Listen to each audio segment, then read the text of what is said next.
All right, we are live. Got to make sure we get the Facebook groups in here. Got to let it breathe and out. All right. Waiting for a couple green check marks here. There's one. There's two. Welcome into another episode of the Dove Valley Deep Divers. I am your host, Erick Trickel, and joining me as always is Lance Sanderson. Lance, it's unfortunate. Last week, both of us were predicting a Broncos win against the Colts for them to go 2-0. I've had ample opportunity to talk about this. This is my fourth show this week after filling in for Nick on Tuesday night and then doing both of the morning shows. So I've said plenty about the Colts game and the unfortunate loss they had, the heartbreaker, the gut-wrenching loss, whatever it is, whatever term you want to call it. What are your thoughts about the loss?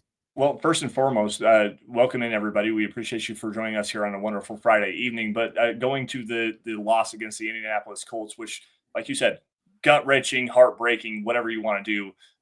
The leverage penalty, I don't care. Don't put yourself in that situation. You had plenty of opportunities to go out there and score more points. You had an opportunity late in the game where Bo Nix threw a red zone interception. That was terrible. You had the I guess it was a delay of game penalty against J.K. Dobbins on that 23-yard run where he spikes the football and moves you out of field goal range. You got the face mask penalty in there as well. You've got the missed kick from Will Lutz, which is one of the weirdest ball flight trajectories I think I've ever seen in terms of. He was doing it all day, though. He was doing it all day. Dude, that thing looked like a Clayton Kershaw left-handed curveball, man. That ball moved at least 10 yards in the air, the opposite direction of where it was going. It was Who's Clayton wild. Kershaw? Baseball, man. I understand. I know who it is. I know he just retired. Long-time Dodgers pitcher. I know who Clayton Kershaw is. I don't follow baseball, but I know who the players are. Anyways, I'll let you finish about your thoughts on the Colts. Well, it's just you had a good opportunity and you started the game off correctly. And I'm gonna point the blame to this loss directly at the feet of Sean Payton. Whether you want to talk about the leverage penalty, the missed field goal, whatever it may be, the Broncos offensive line did such a great job grading the road for J.K. Dobbins, especially in the first half, and they got away from the running game. And that really is where my big issue runs with what happened against the Indianapolis Colts. You had an opportunity with a lead to then grind the game down to a halt, and you started throwing the football unnecessarily. And Bo Nix played well. I thought that he did a good job handling what the Colts did with him in the secondary, especially with the man coverage that they were playing. But, dude, you have the opportunity to go against a run defense that is absolutely horrid. They were terrible against you up front. And you ran the ball for, I think J.K. Dobbins averaged almost 5 yards a carry. Why not just keep feeding the rock to your running backs and just grind the game down to a halt, kick the game-winning field goal, and be done with it? Yeah. There's a lot of questions about this one for it. And, you know, a lot of people are upset about the leverage call. It was the right call. I've said this 3 times already this week. I'll say it again. It was the right call. And no, the Colts did not do the same thing against the Broncos. But Can I that said, say, hold on, let me finish my thought real quick. Go ahead. With that said, this game shouldn't have had to come down to that final field goal because of everything you highlighted.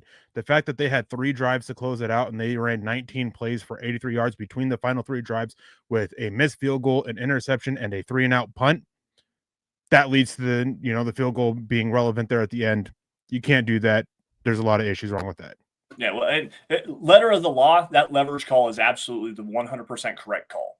In that situation, I hate it. It's like that, let's go to basketball really fast. A guy runs up to go and contest a dude shooting a half-court shot for 3 to tie the game or whatever.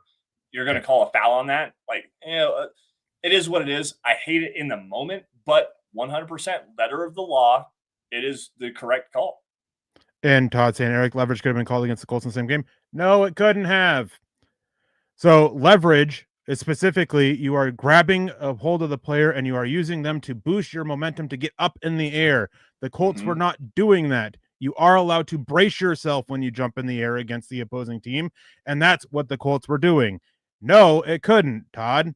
This is the rules. It's very easy to read, and I read through them on, I believe, Monday morning. No, it's not. It couldn't be called against the Colts. Period. That's it. You can think so, but you would be wrong. But anyway, it doesn't matter. It doesn't matter. At the end of the day, it doesn't matter. One play does not decide a 60-minute football game. You had 59 minutes and 59 seconds worth of time to dominate that game, and you did, especially offensively. And the work that you did in the first half, why you didn't continue with the same script in the second half is completely beyond me. And guys, no, it couldn't have been called. I know what play you're talking about. You're talking about the missed field goal by Will Lutz. No, they didn't use leverage. Again, you have to grab the player and lift them, use them to lift yourself up. That is not what the Colts did. Period. They jumped and fell on top and had of the player. Their arm on them to brace themselves. That is it. And no other field goal was the same thing. Sorry, you guys are wrong. Period. This has been broken down by former NFL refs about it, by other NFL players as well. No, the Colts did not commit the same penalty. Let's just move on. Anyways, Chargers game. Let's go. So welcome to Death Valley Deep Divers, where we piss people off. I don't care what the refs say. You should, because they're the ones that make the calls. They're the ones that are trained to make these calls. So you should care. Period. Like, it's easy to be a fan and say that, oh, the calls didn't go your way and whatnot and all that. Well, it's different to look at it with an unbiased eye like the refs are supposed to do. Mm-hmm. It sucks, but it is what it is. And Bumblebee, you can move on or you could be timed out. It's that simple. Anyways, the Chargers game. This one is, man, throughout the week, there's been a lot of doom and gloom about this game from people in the chat. And it is all right. That's that. All right. Anyways, there is again, as I said, there's a lot of doom and gloom about this game stemming from the Broncos loss and how heartbreaking it was. And there's reason for it. It's valid. The Chargers are a good team, but they're not perfect. There are a lot of issues with when you get into them. And one of the biggest issues with this team is the running game. There's a serious lack of it from their offense. It's not ideal when your leading rusher, not necessarily in yards, but in yards per rush, is Justin Herbert with 3.9 yards. Omarion Hampton is at 3.1, and I believe Najee Harris is at 3.7. They have a lot of issues with the run game. Some of it is the vision of the running backs. Neither one of them is great with it. Some of the issues are up front, and I think that there is a very easy way for not necessarily easy, but there is a very clear way, I guess I should say, for the Broncos to handle the running game and try to make the Chargers one-dimensional. But if you're going to make the Chargers one-dimensional and you're going to make it the passing aspect of it, you got to get pressure on Justin Herbert, because Justin Herbert, when he can sit in the pocket and, have all day, he can do well. So you got to get pressure on him, but you got to be smart with it. You can't over blitz him. You can't, because of he does such a good job of finding the open guy. And Sholo Man coming in saying Herbert's been blitzed at 37% and has a 72% completion percentage, 5 touchdowns, 0 interest. So the Broncos blitz a lot or be in the middle with it. This is tough, because I have the mantra of, if they're built to be aggressive, they need to stay aggressive, but you got to be calculated with it. Obviously, you don't want to go to not blitzing at all. I think the Broncos do need to blitz somewhere around 30 to 35% of the time, just to try to use those plays to catch Herbert and the Chargers offense off guard and get a hit on Herbert or a sack or force a bad play from him. But you don't want to do it too much. You don't want to hit that 30. You don't want to hit close to that 40% mark, because Herbert, again, he does such a good job of finding the weak spot of where that blitzer vacated, that space there with the receivers who run a lot of option routes, who know how to find the soft spot in zones and the soft spot in coverage. And they use that to make the plays happen quickly when you blitz. So it's a double-edged sword here. You still got to do it, but you just can't do it too much. I want to agree with you really, really bad. But at the same time, this is what the Broncos are known for right now. And Vance Joseph is the most aggressive defensive play caller in the NFL right now. He's blitzing at the number one rate at 50%. That's what they do. They bring pressure. Now, I understand where you're coming from. And Justin Herbert does such a great job. Again, 72% completion percentage against the blitz, 5 touchdowns, 0 interceptions. But also at the same time, he's facing the Kansas City Chiefs defense, who doesn't blitz very well. They rush a lot of 4-man pressures, and they've dropped out in coverage. the Raiders. They didn't blitz very much against the Chargers offensive line either, and they drop it a lot into coverage. And they allowed every now and again when they did blitz, it's a lot of zone coverage. Vance Joseph running the 50% blitz percentage with like a 60% man coverage behind that, 70% man coverage behind that. That actually plays well into what the Broncos do because they play so well defensively at their secondary level that is something to me. I think they need to attack Justin Herbert. They need to create more press man operations from the secondary, get more pressures up front because this Chargers offensive line, there's some leakiness there, specifically at the right tackle. Trey Pipkins has not been great in pass protection. When the Raiders did run blitz and they got after Trey Pipkins, Max Crosby actually had some success. They did a good job up front in the middle of that Chargers offensive line, specifically going against Bradley Bozeman and Zion Johnson at the front level. So to me, I think that the Broncos do need to blitz. They need to be calculated when they do it, and they need to bring 6 guys, not just 5. You need to bring 6 guys when you do it, and also maintain your rush lanes when you get there because Justin Herbert's doing such a great job when he doesn't have a throwing lane to get rid of the football. He's doing a great job with his legs to extend plays and also run the football. Like you said, he's leading the Chargers right now in rushing yards. So you have to maintain at least some kind of containment, but also get him off his spot, get him under pressure. And I mean, they've allowed 5 sacks in their first 2 games this season.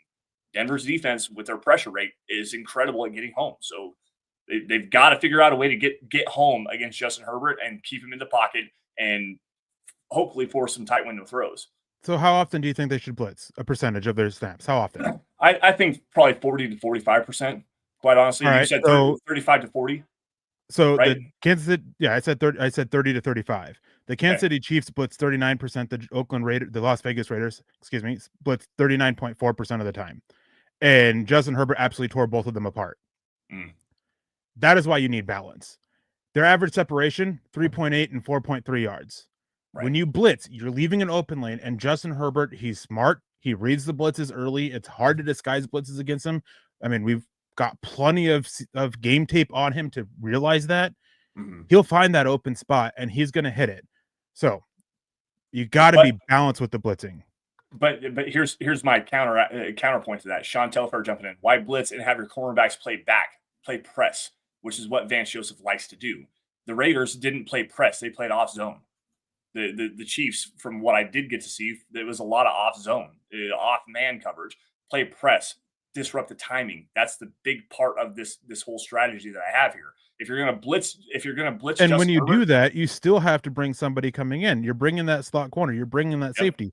That still leaves a running back. That still leaves Ladd McConkey in the slot. That still leaves a tight end. And granted, their tight ends and running backs aren't great in the passing game, but it still leaves a threat. So that is why, again, you got to be balanced with this against Justin Herbert and the Chiefs and the Chargers.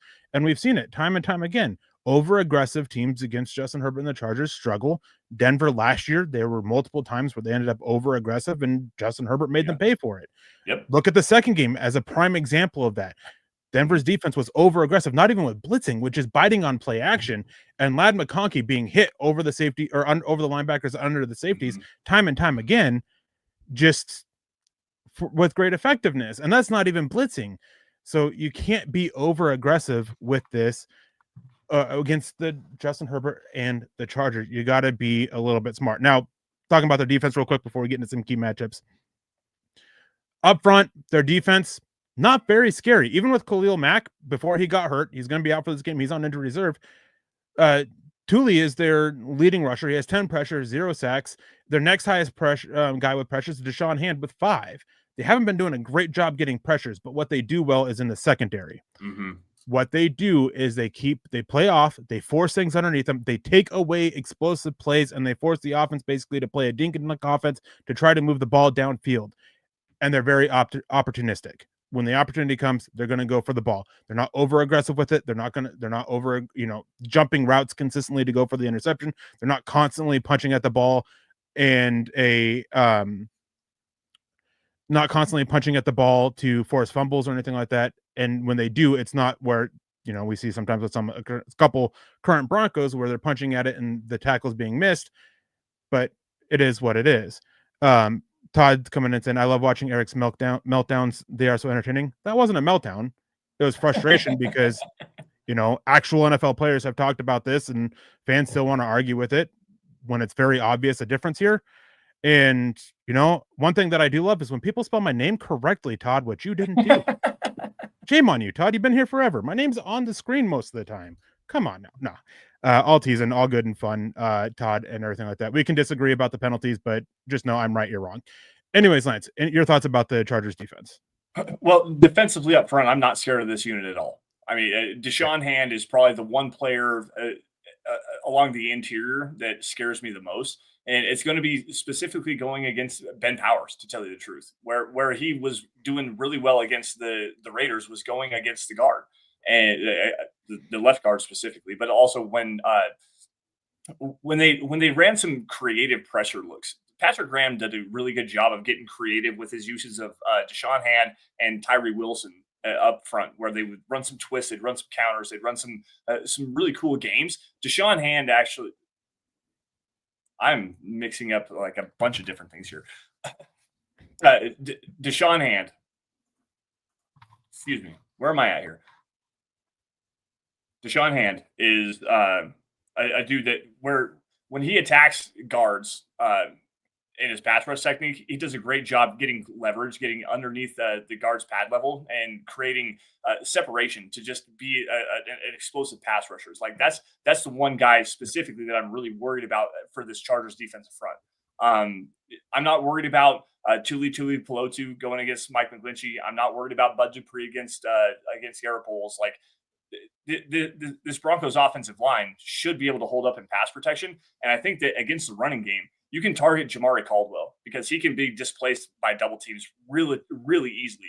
Quinn Miners, Luke Wattenberg doing the work that they do up front. If you're going to run Ben Powers across the formation as a pull to target Jamari Caldwell, you can really target this Chargers defensive front in the running game, and they don't scare me in any way, shape, or form. Yeah. Now, before we get to that, we're going to say hello to the chat. Todd, it was a joke. I was making a joke. Anyways, Michael O'Kale coming in, one of the YouTube members. If you guys are not yet, you guys can go over on YouTube and become a member. You guys can get access to exclusive content. We have more in the works as well. We have Test Prep coming in saying, I'm here to party.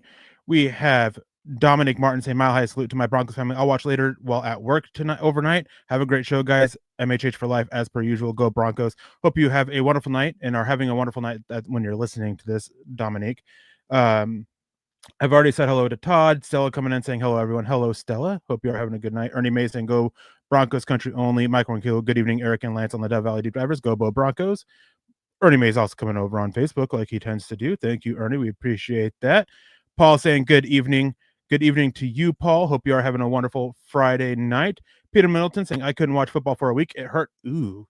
After months of dealing with not being able to watch football, that can be tough. And coming to saying just a generally bad game. Moving on. Come on, Broncos need a win.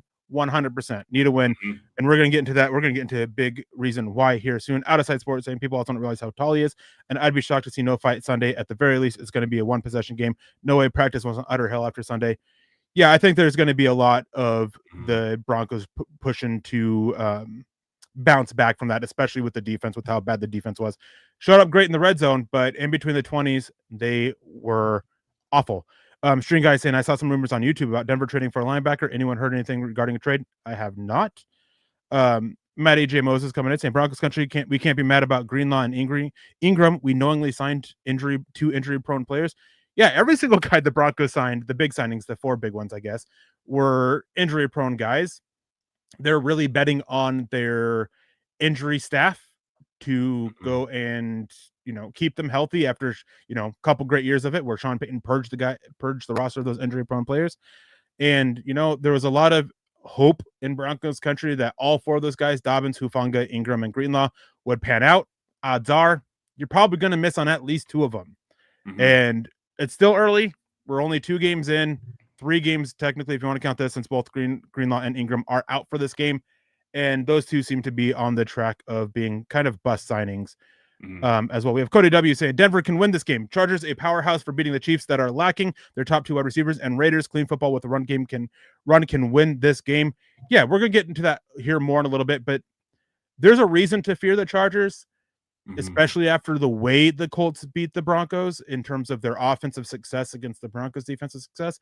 But there are plenty of ways where the Broncos can punch them in the mouth back and have plenty of success. And Michael Ronquillo with the $2 super chat saying, run the ball is a must for the Broncos offense. It is, because the Chargers defense, they're solid, but there's some openings there with that. David T coming in saying, Eric and Lance, good evening. We are only one game away from first place. Beat the Chargers, and we are in first. Yeah, technically, yes. Because the head-to-head, yeah, technically. Yep. I was trying to remember if head-to-head came before or after division, and it is before. Yep. So yeah, I mean, it is definitely a thing there. We have still, does Matlock play fullback and linebacker? He bulldozes people as a blocker. He defensive line, but he doesn't play a whole often on the defensive side of the ball. Let's get into it. Now, as we get into this, and with the Chargers matchups, Lance, go ahead. Oh yeah, injury report first. Let's get into that real quick. Obviously, just said even Evan Ingram, Dre Greenlaw, they're both out for this game. The Chargers are missing their starting tight end and Will Disley. He is out for this game, and Elijah Molden, who is one of their depth pieces in the secondary, he's also out for this game. Cam Hart and Diane Henley. Diane Henley is going to be a critical piece to keep an eye on, as he's missed some time with an illness this week during practice, but he's questionable, as is Cam Hart. Now we can get into matchups. All right, so do we want to go offensive, Broncos offense versus Chargers defense first, or do we want to go? Go whichever way you want. I'll go the opposite. All right. So Broncos offense versus Chargers defense. I think that the big one here, I kind of shouted it out just a little bit, is Ben Powers versus Deshaun Hand, specifically in the passing game. And I think that that's a way that the Chargers can kind of exploit this Broncos offensive line, but with the creative way that they bring Derwin James from the second level, like that, and the way that they utilize him as a blitzer. They also target the or the right tackle a lot as well, where they will bring Derwin James and go on a blitz, and then essentially he just targets that right tackle, which would be Mike McGlinchey in this case, and he just runs full steam ahead directly into the shoulder of the right tackle, which then creates a looper aspect for Tuli Pelotu to create an open rush lane for this Chargers defense. That to me is the big thing. If you can isolate Derwin James as a blitzer and Deshaun Hand against Ben Powers, like those are the two big matchups to watch for me for this Chargers defense. Yeah, for me in this, I'm going to flip on the other side and talk about the Broncos defense because the Chargers offense. I kind of touched on it a little bit earlier about the obvious way, the clear way that the Broncos can have success against the run, the Chargers running game, and that's DJ Jones against Bradley Bozeman. Bradley Bozeman has been really struggling against the run. Yes. And while the Colts did well handling DJ Jones, it was their running style on offense really played against the strengths of DJ Jones, whereas the Chargers, it's a little bit different, well, a lot of bit different, and DJ Jones should be able to have a little bit more success. He just has to be not quite as aggressive getting upfield. The Colts use that against him. That is a bad habit that he has. He gets upfield quickly, and they use his momentum against him, push him farther upfield to create that opening behind him. And one of the, not big runs, but one of the solid runs from Jonathan Taylor, I think it went for like 7 yards, was just that he cut out on the outside shoulder of Matt Goncalves, and he just used his momentum. Goncalves used Jones's momentum against him to clear the lane. Taylor was able to go pick it up. Now, Omarion Hampton and Najee Harris are not Jonathan Taylor in terms of running back talents, but you still don't want to be over aggressive. Have your momentum used against you. And so DJ Jones against Bradley Bozeman, if DJ Jones can have a good day, then Denver's probably having a good day overall against the run. I don't disagree with you, and that was one that I really wanted to kind of highlight. The other one, specifically for the Broncos defensive line here, I want to go to the right tackle of the Chargers offensive line. Obviously, Rashawn Slater missing the season with a torn Achilles. They moved Joe Alt to the left side, where he has been absolutely spectacular, tied for first in pass block win rate, 100% pass block win rate on 42 total snaps this season. He's been absolutely spectacular.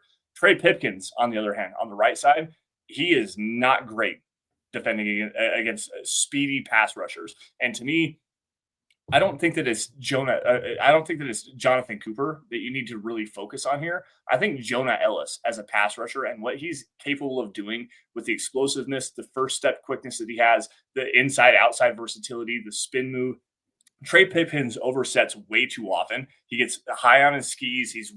Leans way back too far. You can target Trey Pipkins as a pass rusher. And specifically, I think Jonah Ellis is really going to eat against that right side of this offensive line for the Chargers. Yeah, and I mean, it's good. And another idea too, with how great Joe Alt has been.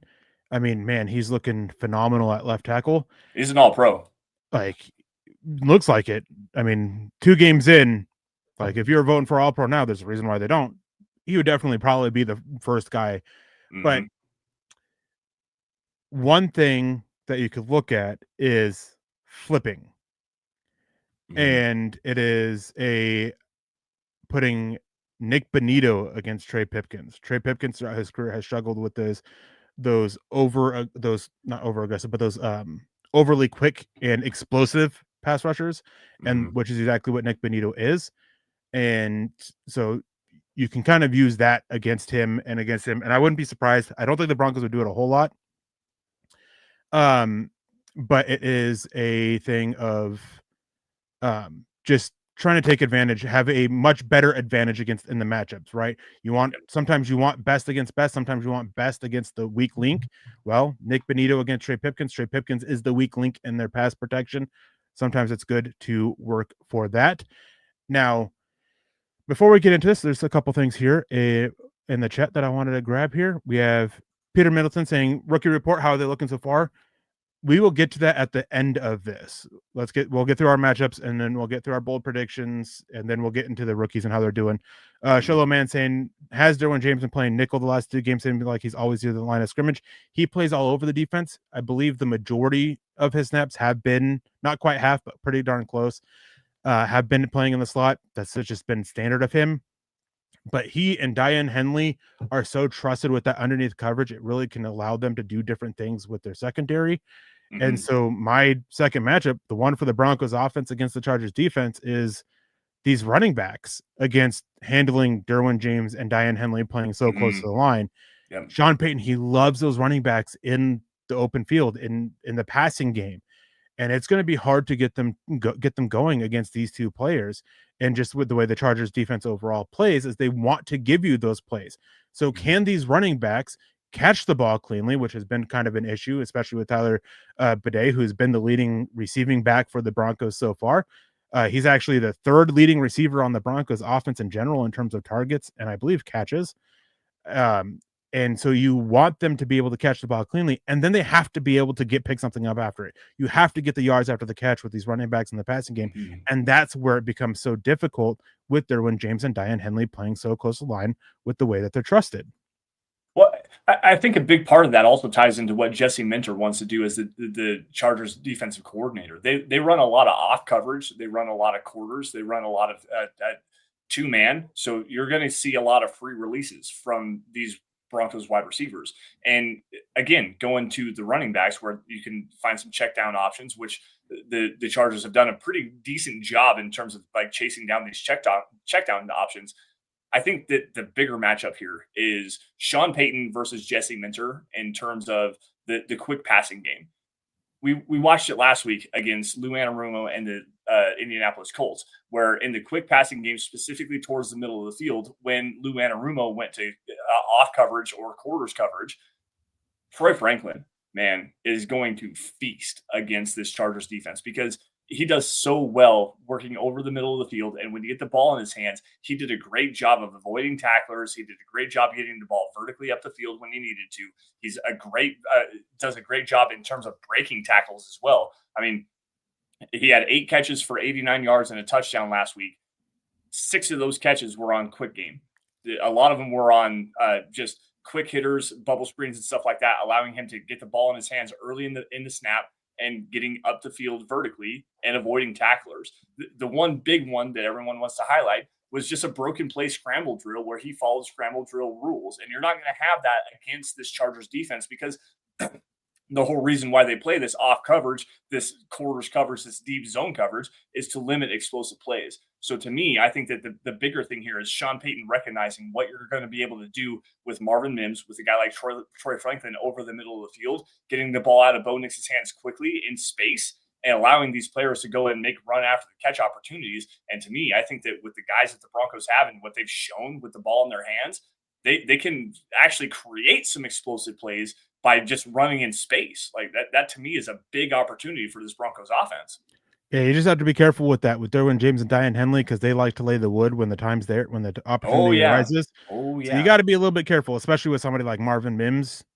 Like he's a little bit on the small side. You got to be a little bit careful with that. But he does such a good job in terms of like he's a punt returner.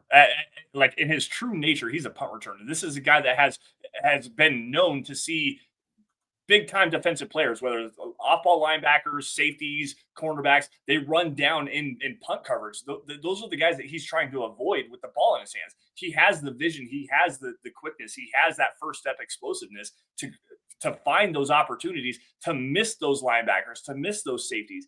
If you can get him over the middle of the field, who's he going to face? He's facing linebackers and safeties at that second level. So to me, if you can get him and Troy Franklin those opportunities on drag routes, on crossing routes, on just simple, even in breaking routes, anything where you can work in towards the middle of the field, like single down and narrow down Bo Nix's focus towards the middle of the field where you don't have to target everything to the outside or down deep. Why not? That's what he excelled at Oregon. There's a different thing between having the vision with the ball in your hands and having your head on a swivel when you're getting the ball. That's true. That's very true. Sometimes you can be, and this applies to Marvin Mims and Troy Franklin both. Sometimes they can be, they do have the vision, but sometimes they can be a little, not necessarily short-sighted, but play a little like linear vision, and they may not see the guy coming up from, out of their eyesight or just out of the peripherals. So that is where the concern is with Derwin James. You can still find them. You just have to be careful with it because you don't want either one of those guys to get absolutely creamed by Derwin James coming downhill, who is known as being a pretty hard hitting safety who can move so well. I'm actually with String Guy here. Bryant is the guy that I would love to look in the middle. He has the size and has that toughness and all that. I would love to get Bryant going in the middle of it, at least to start the game, because when you do that, maybe then you can buy yourself some cushion and then open up the ability for Marvin Mims or Troy Franklin to have that impact there. But whatever the case is, and Todd touches on this, maybe in this game we can get Sutton going along with Troy Franklin. Sutton, Franklin, Mims, Bryant, whoever it is, you need two of them. And Denver so far has only been able to get one receiver going at a time, basically. And it is not helping the passing offense whatsoever. Obviously, some of that is on Bo Nix for deciding where to go, but you got to have guys getting open pretty consistently. You got guys giving it all on the routes, and I do got to say there were some issues with that with Courtland Sutton, who throughout his career has always had those issues of not necessarily giving 100% on every single one of his routes. Popped up quite a bit against the Colts. So you just got to get a couple receivers going. It just can't be Troy Franklin. It can't just be Courtland Sutton. It can't just be Mims or Bryant or any of those guys. You got to get a couple guys going. And this led to a conversation elsewhere that I was having. Is Bo Nix had 10 different targets get catches, which isn't inherently a bad thing, but it could be. And it just depends on how those targets are being distributed. And when you have one receiver that is really taking the bulk of those carries, and granted, part of this is also the fact that Sean Payton has rotated the running backs a little bit, Tyler Bidet being the primary pass catcher, but Dobbins has been out there, Harvey's been out there, and then Evan Ingram's getting hurt against the Titans, leading to more of Kroll and more of Trotman. There's a lot that plays into it, but you don't want 10 guys consistently getting the target, because you want 1, 2, maybe 3 guys getting the bulk of the targets because they're winning so much. If you're spreading the ball out too much, it's typically a sign that you're not getting enough wins from your weapons. But we have Glenn Ashley coming in saying, good morning, Eric and Lance, as well as Broncos country. Genuinely excited for this contest. This is a game we have to win and can take the top spot in the division. Last week was a speed bump. Time to make a statement. Defense owes us. Offense is building nicely. Yeah, Lance, I hate using must win this early in the season.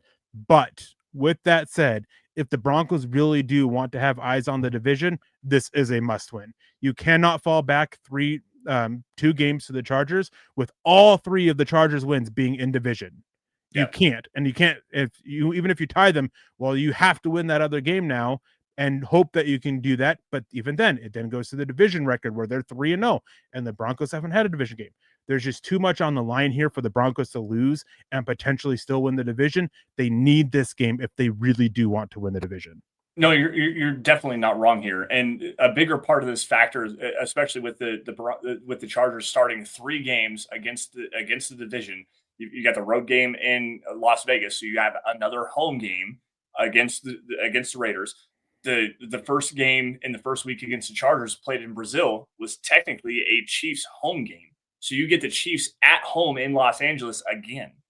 So you're going to play. You have to play the Broncos on the road, but you have if the Chargers do win this, you have 3 wins against the division, and you have 2 of those games coming back to SoFi Stadium.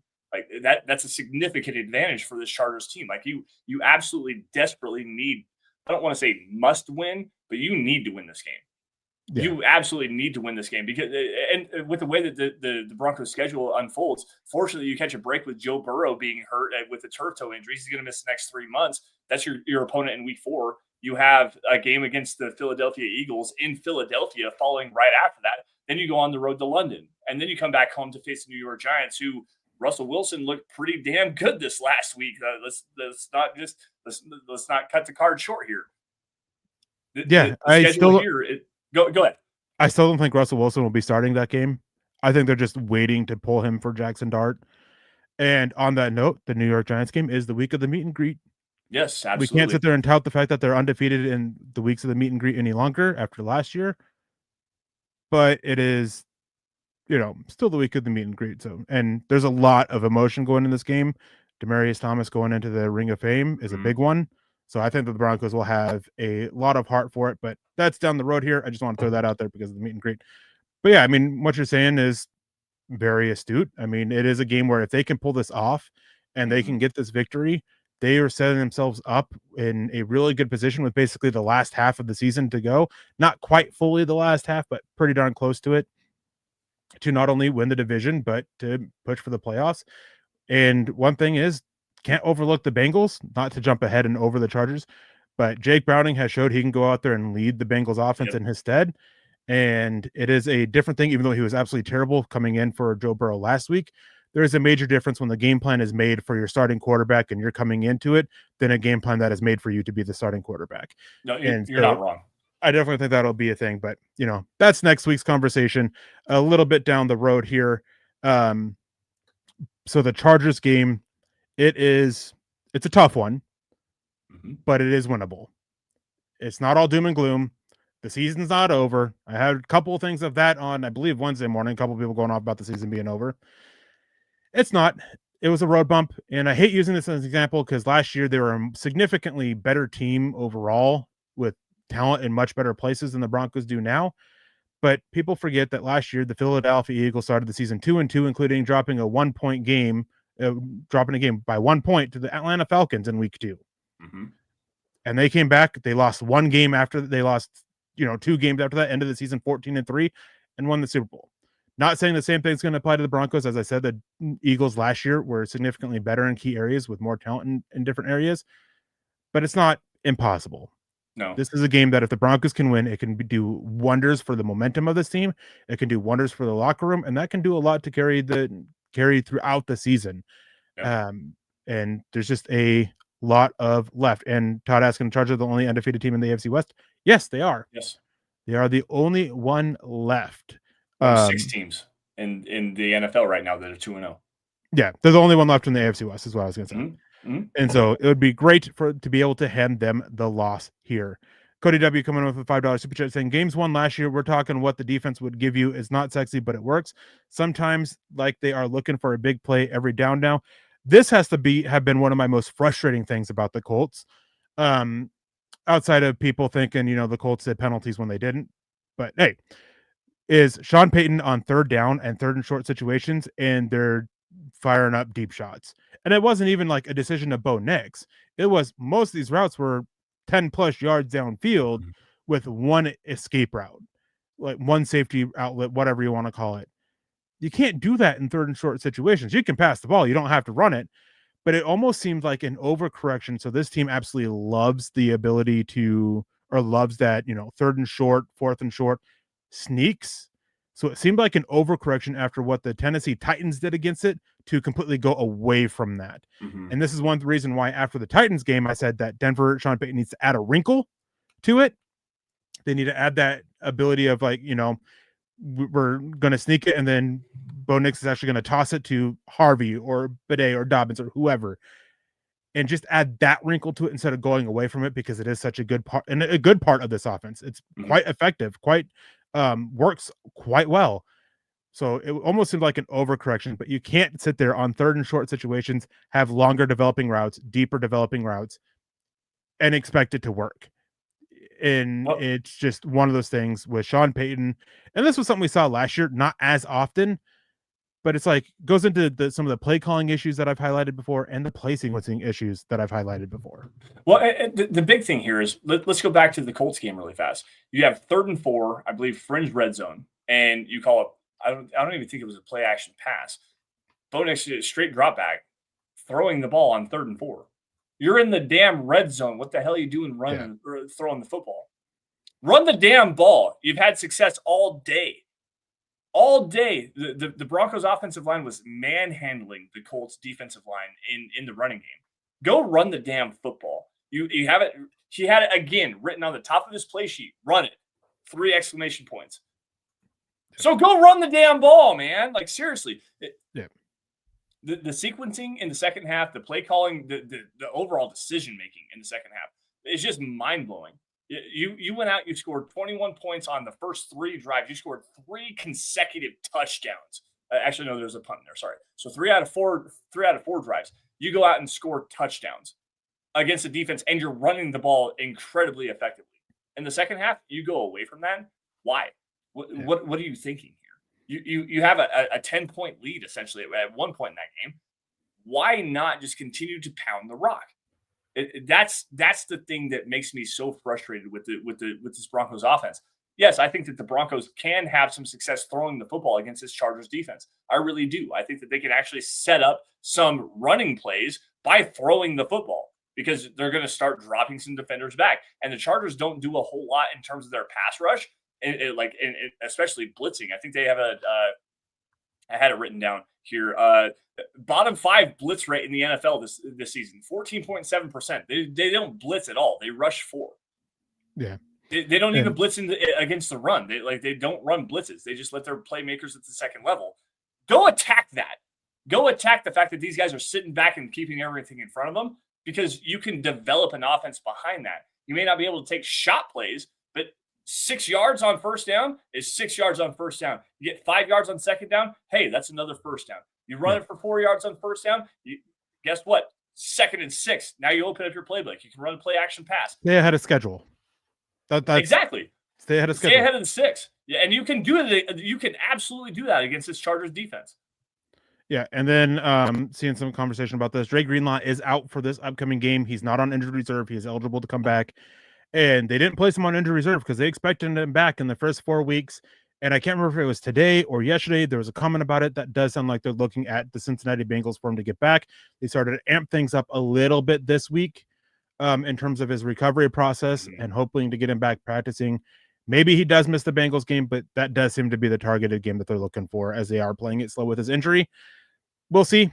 Obviously, it's been a very interesting, I guess would be the way, handled situation with Dre Greenlaw. And so we'll see what's going on there.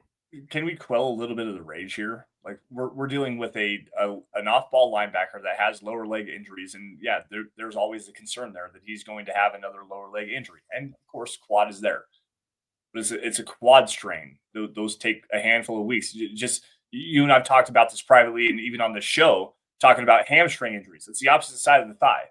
Hamstring injuries are 6 to 8 week injuries. This dude's dealing with a quad injury. It's going to be 4, 5, 6 weeks before he's actually ready to go. He's been dealing with this since the start of training camp, basically. I know it. And we're now 8 weeks after that injury, so he should be really close to ready to go. If he's not ready for this week, then we'll see what it looks like for next week.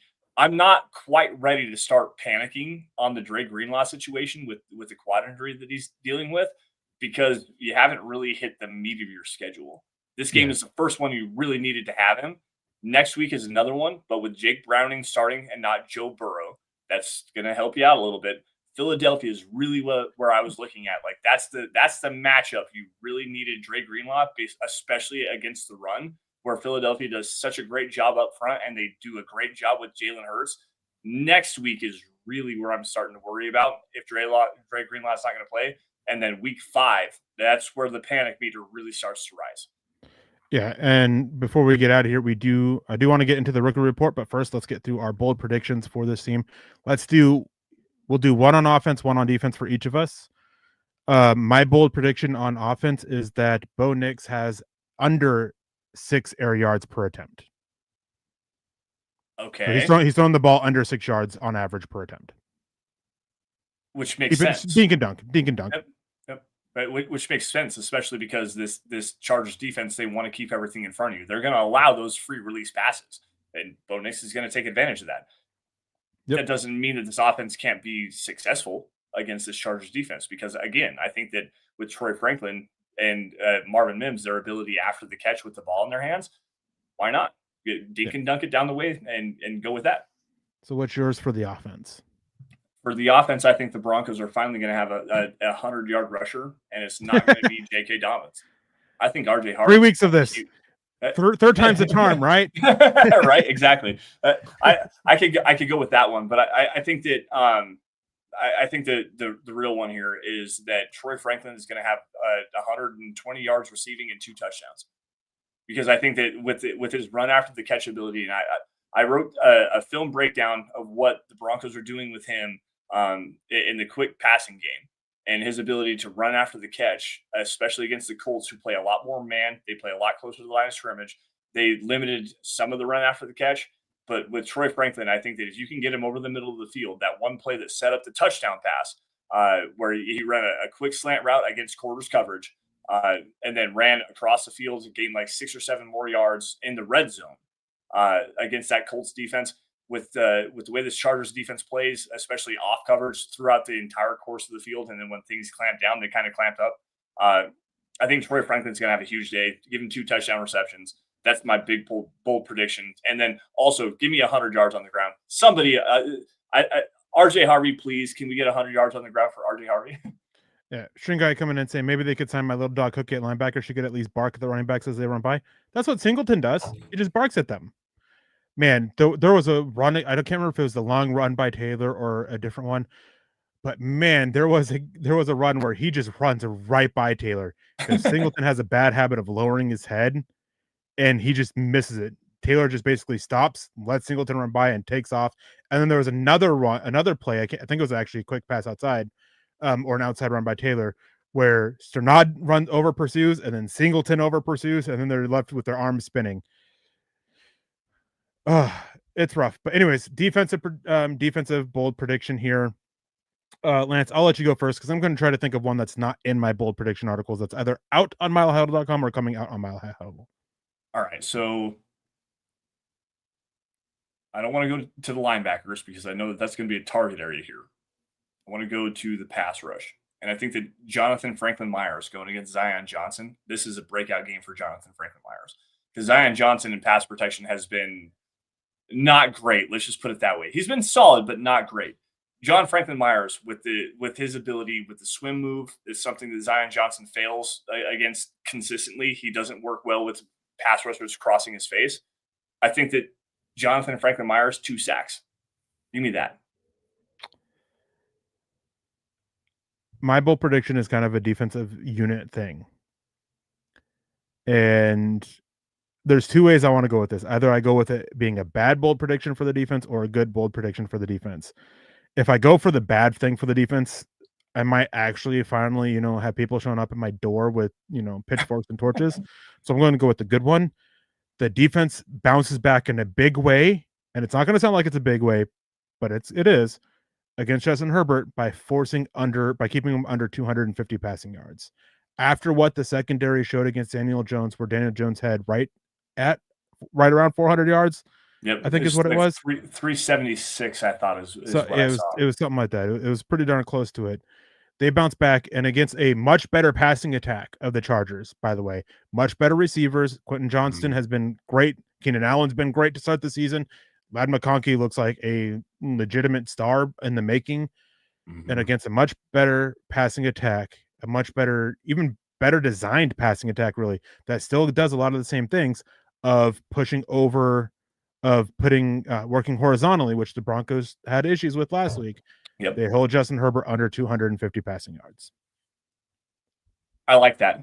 I like that a lot. And I think a big part of that is what the Broncos can do defensively up front with the pressure that they're going to be able to bring. Because the Chiefs, Chris Jones had a fairly solid game, but they don't have edge rushers like that. And with the Raiders, and Malcolm Kuntz, I think, had a really solid game in the first half, creating pressure. I think obviously Max Crosby does his thing, and they were creative up front, trying to just create pressure on Justin Herbert.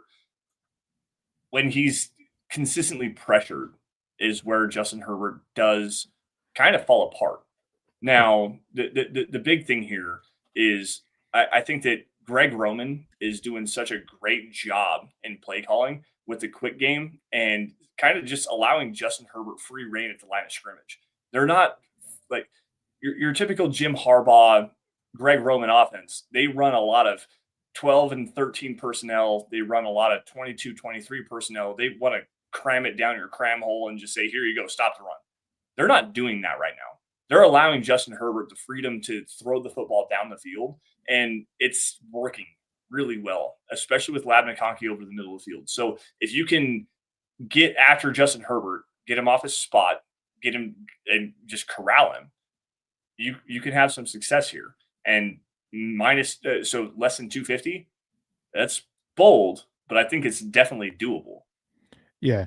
I see some conversation about the linebackers here. I saw somebody mention about get Bailey in there. He earned a chance to show who he can be. He kind of ruined that chance. The big return right before half against the Tennessee Titans, that was 90% on Lavelle Bailey.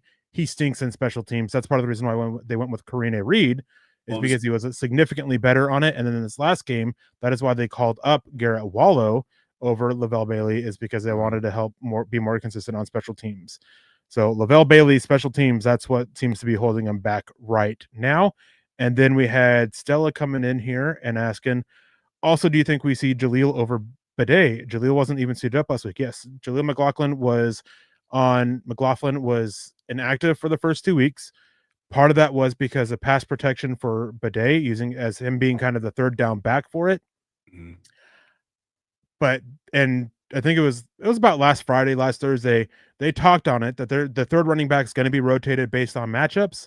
I think this is a matchup that makes more sense for Jaleel McLaughlin over Tyler Bidet, even though that the running back should be used in the passing game more, just because you want to use that slasher ability of Jaleel to help get the run game going a little bit more.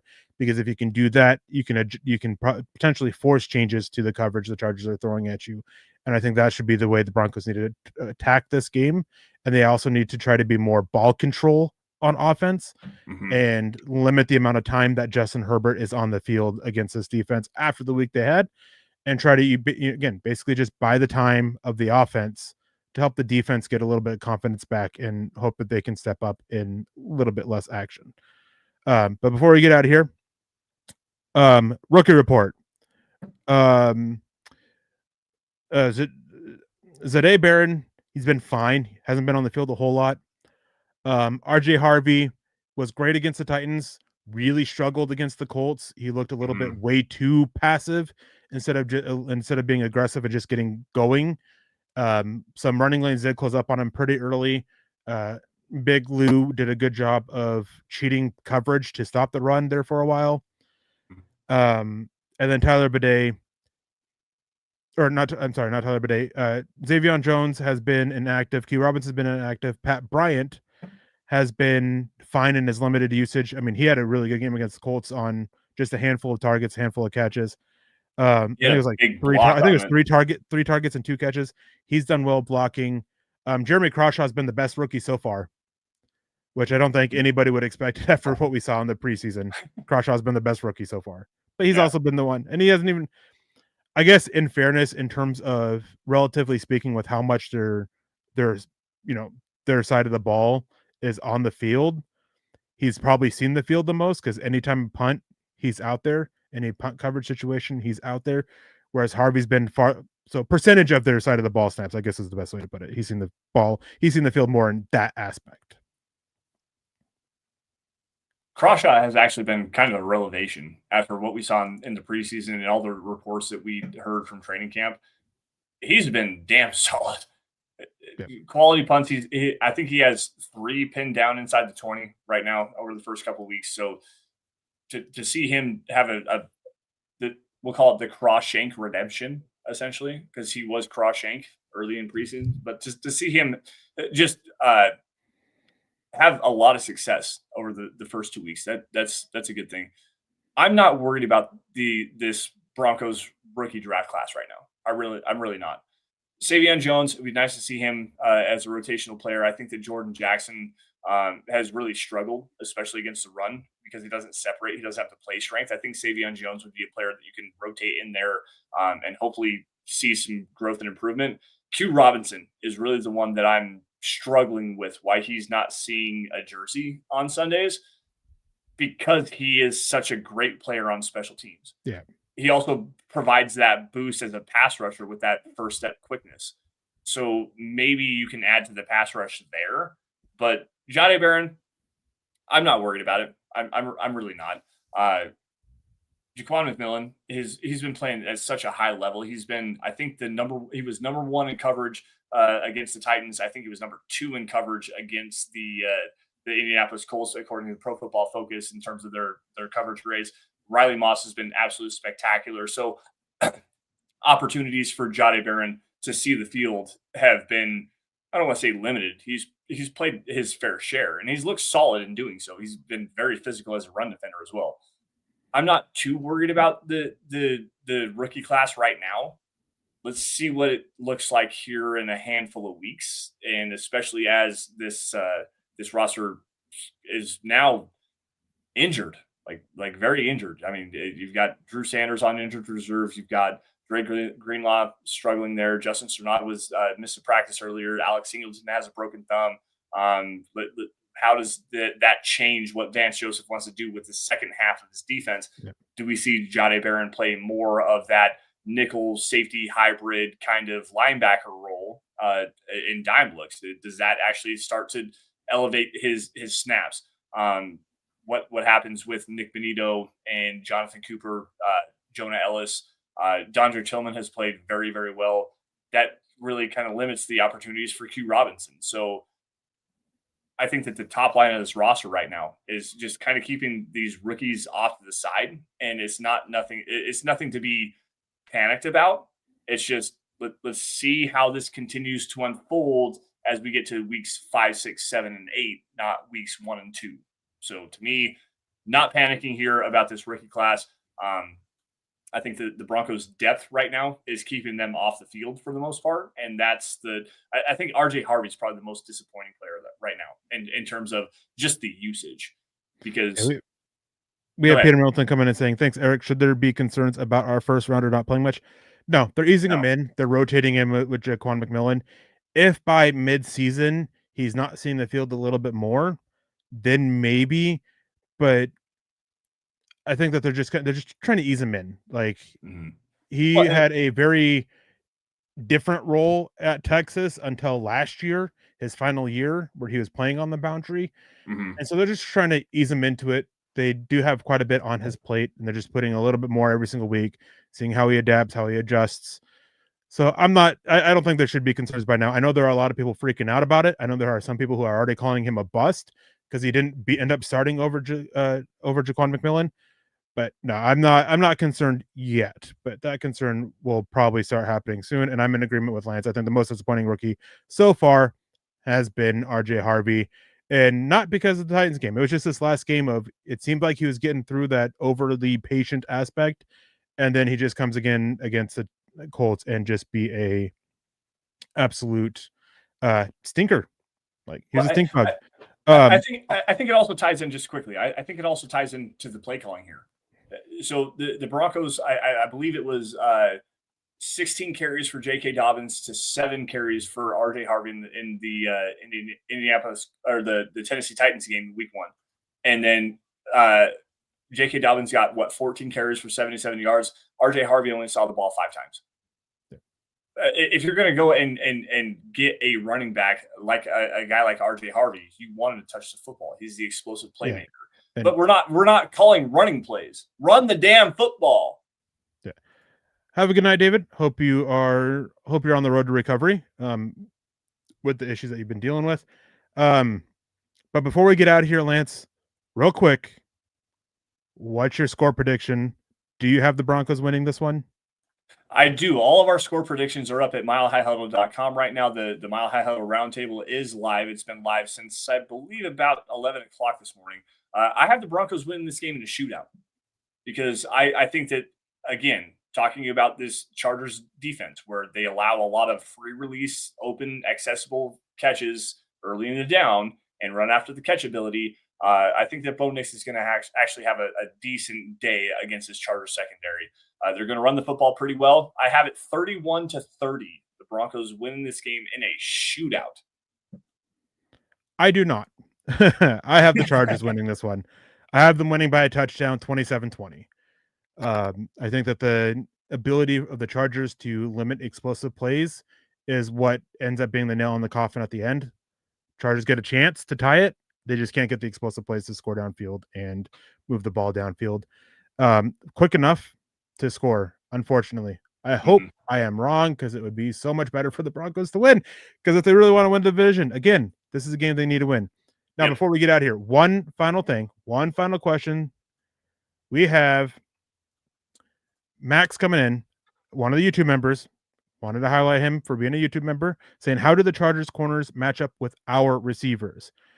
We didn't talk about them, but their corners, Tarheeb Still and Dante Jackson, have been playing great football. Mm-hmm. And they are a big reason with how they are trusted outside. They're a big reason why they just don't give up explosive plays. Yeah. They have been really good so far. I do think that you have a bit of an advantage if you can get like Troy Franklin against Tarheeb Still. Mm-hmm. I think, or Cortland Sutton against Dante Jackson. But Tarheeb Still is their top corner, and they have done a lot of mirroring with him so far. I think they're going to look and try to force him and move him around the field to follow Sutton, which could lead to a difficult day for Sutton. I don't disagree with you. Tarheeb Still at the catch point is one of the most physical cornerbacks in the NFL right now. And he has great length. He has, again, the great physicality. That is the tough matchup for Cortland Sutton. And Cortland Sutton, again, one of the better contested catch point receivers. That's going to be a battle to watch. I think that if you're going to talk about a player for the Broncos to kind of target in terms of what they have at the second level, Cam Hart. Cam Hart's the guy. If he's on the field on the outside and you got him lined up against Troy Franklin, that is the matchup you need to exploit because Cam Hart, he's more of an off-ball cover 3 kind of a player. It doesn't really get physical. He also struggles with hip fluidity at the second level and is a turn and run kind of player, but doesn't have the physical catch point thing. If you got Troy Franklin one-on-one coverage against Cam Hart, you attack that matchup every single time, especially on the boundary, because Troy Franklin is going to blow by him and it's going to be wide open every single time. So that's the big matchup. I'm curious with Elijah Molden being out, who are they going to play in the slot? Is it going to be Derwin James? Yeah, I was going to say they're going to play Derwin James. When Derwin James is on the field, or when Elijah Molden comes on the field, that's when they drop Derwin James back. So I'll be curious what they do with Molden out for when they do go that and they drop James back a little bit farther. But I'm not sure what. We haven't seen it yet. So it's interesting, but that is going to have to do it for us tonight. But before we get out of here, we do have some final words. As you can see, scrolling across the bottom of your screen, you can go to youtube.com/@MileHighHuddle and become a member of YouTube, where you can get access to Kelberman Korner and Broncos Book Club, as well as some of the other stuff we have in the works whenever they do come out. And you guys can also subscribe, like, and share. Those are 3 ways. If you can't help us out financially or support us financially, you can take a matter of time. It only takes about 15 seconds to subscribe, like, and share whatever platform you happen to be watching on this. Word of mouth is a great way to spread things around. Can't tell you how much it is or how many times I run into people, even here in where I live in Alaska, people saying, hey, you know what? Like, a friend of mine told me about you're so-and-so. And it happens quite a bit here. You can also go to Spotify or Apple Podcasts, whether you're not even listening on that after the fact. Even if you're listening right now on YouTube or Facebook, you can go over there and leave a 5-star review for a chance to win some gear each month. Not swag. I hate saying swag. You can follow us on Instagram at MileHuddle with an underscore between mile and high and huddle. You can also go to mhhmerch.com as the holiday season's coming up. They can make wonderful gifts for other friends or family who happen to be listeners or part of the MHH community. To get some mhhmerch.com, you can get your gear on, not swag. Again, I hate saying swag. You can also follow us on Facebook at facebook.com/MileHuddlePod or facebook.com/MileHuddle, where you can get access to all of our written content, as well as be part of the wonderful Facebook community that we have built up over the last almost 11 years now of doing this. That has had so much tremendous support from those over on Facebook. You can also follow us on Twitter or X, whatever it is you want to call it, at MileHuddle, at DVDD_pod, and at the MHH pod, as well as the Broncos for Breakfast one, which I believe is at BFB_pod. I'm not 100% sure. Still haven't committed that one to memory just yet. But we are one of the many, we are the Eric and Lance of Dove Valley Deep Divers, one of the many Broncos podcasts that we are on weekly and twice in the morning. And before we get out of here, any final words, Lance? No, just want to wish you guys a great and happy weekend. You all stay safe and take care. Again, have a great weekend. We will see you guys next week. Go Broncos. Yeah, we have Max saying, thank you, Eric and Lance, for all you do. Let's go Broncos. Todd saying, enjoy the snow for the next 9 months. Eric, starts snowing in Alaska in October usually. Not the last 4 or 5 years. It's been December or late November. Or, well, let me rephrase that. We get a little bit of snow in mid-October that melts. And then it snows on Halloween that makes it wet and miserable, and then it melts. And then we get lasting snow. Last few years, it's been early December, mid-December. I'll take snow. I'll take snow here in the next about week and a half because hunting season starts soon. And you do know that we can put our Christmas stuff up right now. Did you know that? Because it's started the burr months. No. It started the burr months. It's cold, so that means Christmas, right? It's not burred yet. It's not. It's September. It's September. And you can't tell me it's not burr. You can start digging up your horseradish and making your steaks taste a hell of a lot better than they usually. Horseradish is gross. Anyways, brother. Oysters are gross. How about that? Well, guys, I'll have a new co-host next week. We thank you guys for tuning in. Hope you guys have a wonderful Friday night. Hope you guys have a wonderful weekend. As my good friend Nick always says, choose kindness, compassion. Make sure you guys don't drink and drive. Call somebody, call an Uber, call a cab, call somebody else. Don't drink and drive. Don't put yourself at risk. Don't put others at risk. But again, choose kindness and compassion. Hope you guys have a wonderful weekend. Go Broncos. Let's beat the Chargers, right? I'm here for it.